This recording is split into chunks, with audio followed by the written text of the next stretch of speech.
Hi, and welcome back to Bride Society. Today we're discussing some ideas that you might like to consider for your wedding day.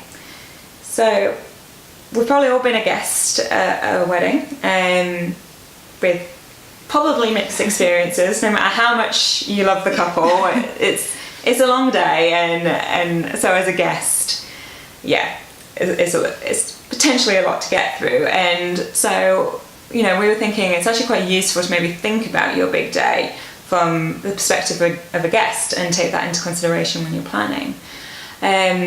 So we discussed our experiences, didn't we, of having been a guest, and kind of put a bit of a list together for you to consider.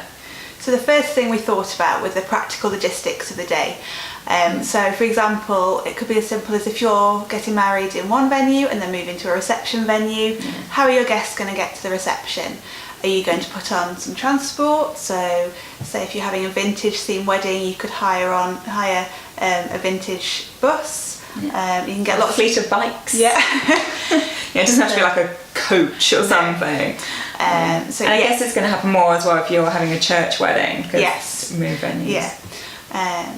Or if you want your guests to make their own way to the reception venue, is there parking? Can you provide taxi numbers? Or if you've got a wedding website or something like that, you can maybe put guests in touch with each other and they can arrange to car share. So there's just lots of simple ways that just make it slightly less stressful for the guests, so they know exactly what they've got to do on the day, where they've got to be, and how they're going to get there. Yeah. Which kind of brings us on to our next item about giving your guests a bit of a timeline for the day. So the transport is like they've got to know where they need to be when. Yeah. So it's great that you might know when it's all happening and things, but just like passing that information down to everybody else, because you're trying to control maybe potentially quite a big group of people to many different points from obviously the ceremony time, but then like when the reception drinks are, when your first dance is, when the food's happening, all these kind of things. So there's a lot going on, and so you could like give your guests like just a card with the information on, like first thing in the morning, or again if you're having a wedding website, which is actually a really useful tool, you can have that information on there before the big day, so people can already know like when if they should maybe eat before they come, because you don't want any sort of hangry guests hanging around. And just so they show up where you need them to show up. And it doesn't have, it's unlikely that your day will run to time, so it doesn't have to be kind of down to the minute, but just to give them an idea of when the important moments are happening. Yeah, you stand a better chance of staying roughly and getting everything you want in if that happens. And and guests don't want to like miss the first dance and by accidentally going in the wrong room or something at that time. And also, if you're having maybe if you're thinking about having a big gap in the middle of your day. So my husband and I chose to have quite a gap so we could go off around the city and have photographs, the two of us, which was nice because we got to spend some time together, but obviously left guests to do their own thing for quite some time. So we felt it was important to warn guests on our wedding website that there was this gap, so they could go off and have food or do some touristy stuff if they weren't from the area, or have a costume change even between the ceremony and the evening. So I think if you throw that on guests at the last minute, that can be a bit intimidating to have a big gap, but let them know, and then you've got probably more scope to be able to do your own thing and everyone will be happy. Definitely. Happy guests.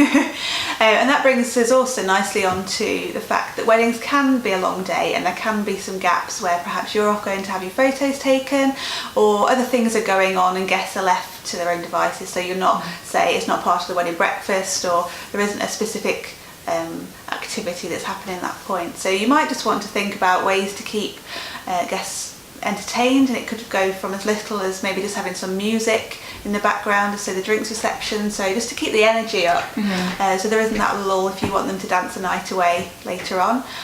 Or you could put on some activities, so maybe some games in either a games room, just put some board games on a table. I have like a photo booth, because that can be really quite fun, and it's quite popular now. But we can also become part of a guest book as well. You get some great photos and memories of the day. If you've got the budget to put on some activities, I mean, we had crazy golf. Yeah.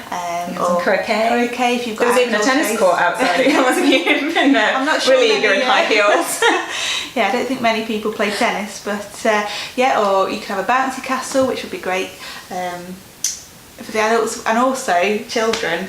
Yes. But I was also just going to say quickly on that one as well, is it can be useful as conversation starters to have activities as well, because inevitably, like at some point, you're going to end up with a table of people, sort of miscellaneous people, I guess, that aren't your school friends or uni friends or work friends or whatever the group might be. You've got the sort of those ones left over that end up on a table together, and it can be difficult to get conversations started with people you don't know, of course, and so just maybe having like a little quiz with maybe a designated person on all the tables to kind of get it going. Whoever is the most confident person on that table, you can leave it on their place setting, for example, and just to get that going. So again, everyone's interacting on a more kind of fun level rather than so what do you do and all that kind of high effort conversation thing. So just something to think about.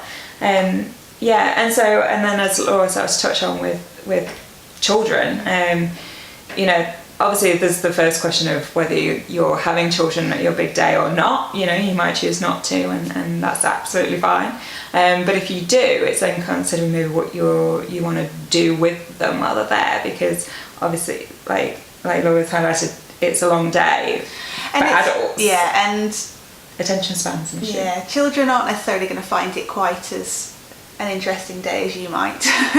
I might enjoy the fairy tale aspect of it for about 5 seconds, but you're saying it's a long day, and and they also want to run around and play and things, and you may want to control the way in which that happens a little bit, because obviously there's key moments where you're maybe saying your vows, or you're doing a choreographed first dance, or your dance doing your speech and things, and you don't necessarily want kids like running around and sort of pulling on your dress at those particular moments. No, that's very true.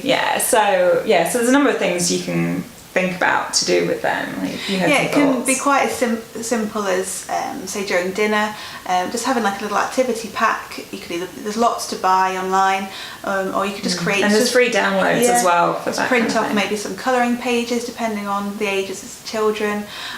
Some quiet toys. Yes, quiet toy. Not ones you can shake and make a noise. Just for something to keep them occupied while other things might be going on. Or if you've got the budget and you've got a number of children coming, you might want to consider one of these babysitting services that they create like a creche at your wedding venue, and they can look after the children while you're having fun. Yeah, they can be quite a big thing for them, can't they? They're occupied with games and activities and with some professional people that you can trust, and your children will be safe with, and then you can relax, have your food in peace potentially, have a dance, not worrying, one of us has got to look after the child. Yeah. And I suppose the only other thing that we were thinking about really was lone guests, like people that again that aren't part of a group and don't know anybody, that might well be coming to your big day, and for that person it can be maybe quite intimidating to even agree to come when they know literally nobody. So if the budget allows, I appreciate that as a consideration, but maybe think about giving that person a sort of a +1, even if they're not in a relationship, so they bring a friend or something, just to help them sort of get them integrate. Because when we were talking about, you were saying, weren't you, that it can be difficult to kind of it can often feel quite intimidating if you're the lone guest and you're trying to talk to people on the table, but they might all be in one friendship group. They may not have seen each other for a while and just want to spend that time catching up, and I'm sure that who are you? So just to take the pressure off, just to have someone kind of to chat to, because if you only know the bride and groom, they're pretty busy. Yeah. They're well occupied that day, I'm afraid. So something to think about. But that's kind of it for our sort of our top hits on it anyway. So yeah, have a think. But thank you for joining us today on Bias Society. Yeah, and if you've got any other suggestions for things other people might benefit from, any comments about other logistical ideas or activity ideas, then don't forget to write them in comments below, and check out our other videos, and don't forget to subscribe. Yeah, and we'll see you next time. See you then.